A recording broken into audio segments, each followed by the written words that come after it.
negara superpower. Kendali atas energi membuat Amerika menjadi juara dunia karena energinya adalah oil and gas. Amerika sejak tahun 70-an pengendalinya, terutama mengendalikan transaksinya selain kendali teknologi dan distribusinya. Kemudian dunia coba digeser ke non-fuel oil atau bukan minyak dan gas. Salah satunya Tiongkok yang coba saingin Amerika dalam kendali energi di luar minyak bumi. Pejuang-pejuang non-fuel oil ini akan membangun sumber energi bukan lagi berbasis oil and gas, tetapi baterai sebagai penyimpan dengan solar panel, tenaga air, tenaga angin, panas bumi, dan tenaga nuklir sebagai pembangkitnya. Sekali lagi, kita ingatkan kalau Indonesia mau jadi negara superpower, Indonesia harus punya sesuatu yang didominasi sebagai alat tekan. Sungguh, menjadi negara superpower wajib ada yang didominasi terutama kekuatan militer dan punya banyak alat penekan. Amerika itu militernya terkuat di dunia sebagai alat tekan, punya teroris sebagai alat tekan, lalu punya dolar sebagai alat tekan juga, punya hutang sebagai alat tekan juga, punya multilateral organisasi seperti PBB, IMF, dan lain sebagainya sebagai alat tekan juga. Kemudian tujuan New Mind bernegara adalah ingin membuat Indonesia menjadi negara superpower. Tujuan Old Mind bernegara adalah mengelola anggaran dan rebutan anggaran. Mek ngono tok. Mentalnya yaitu cuman bisa rebutan anggaran, terus mau berkuasa lagi 2024 dan rakyatnya hebat lagi, masih terpesona sama Old Mind. Kok iso yo? Sungguh Old Mind ya Old Mind. Bahkan kalau nanti oposisi yang menang, tetap otaknya hanya membagi-bagi anggaran yang 1.700 triliun APBN doang. Itu aja yang direbutkan dan fulus itu dibagi-bagi geng Senayan dan geng pejabat kroni mereka nanti. Sekedar mengingat 1.700 triliun setahun anggaran negara atau senilai 130 billion dolar itu sama dengan 500 perusahaan yang ada di Forbes, alias ada 500 perusahaan di dunia ini yang omset per tahunnya atau nilainya lebih dari 130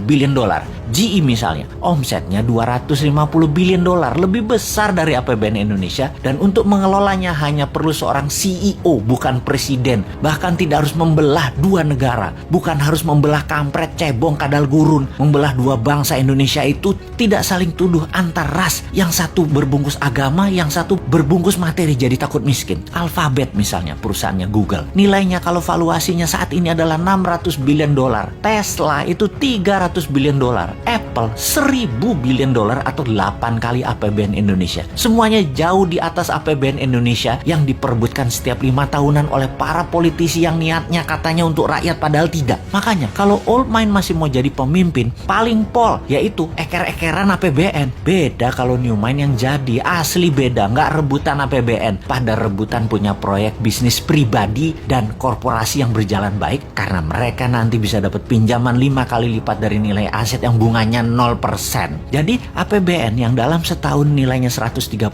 billion atau 1.700 triliun rupiah bisa naik ke 1.000 billion atau 15.000 triliun dengan gampang, tanpa injek kaki rakyat dengan pajak tinggi, tanpa utang IMF, tanpa jual nikel ke Tiongkok. Mengapa bisa? Karena kita tidak mengerjakan apa yang Old Mind lakukan, misalnya menjual nikel mentahan, tetapi nanti nikelnya jadi diolah baterai di Indonesia 100% terlebih dahulu. Finish produknya baterai, bukan nikel smelter. Indonesia jadi raja baterai beneran, bukan ingin jadi raja baterai. Bahkan mobil SMK nanti bertenaga baterai kalau mobil itu nanti muncul. Kalau sekarang kan masih dipingit, namanya juga Satrio Piningit, karena mobil SMK itu sekali lagi itu sesungguhnya Satrio Piningit itu aslinya yaitu.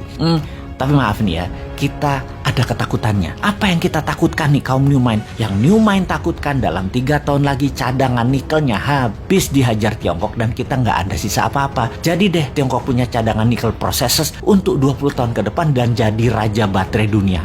Biar deh mimpi kita punya dan mengendalikan baterai. Duh, gemes banget bernegara ini Old Mind, Old Mind. Kok bisa ya pada nggak nyadar bahwa sumber daya alamnya dikerjain pejabat di puncak, bahkan pucuk pimpinan pun nggak sadar dikerjain anak buahnya. Padahal kan tahu untuk jadi negara superpower kita harus ada yang kita dominasi, yaitu dominasi kita harusnya kuasai baterai sebagai komoditas juga sebagai alat tekan. Lah kok Tiongkok yang punya bahan baku dan yang mengendalikannya. Tapi sudahlah, kita cuma bisa menjerit. Ampun Gusti.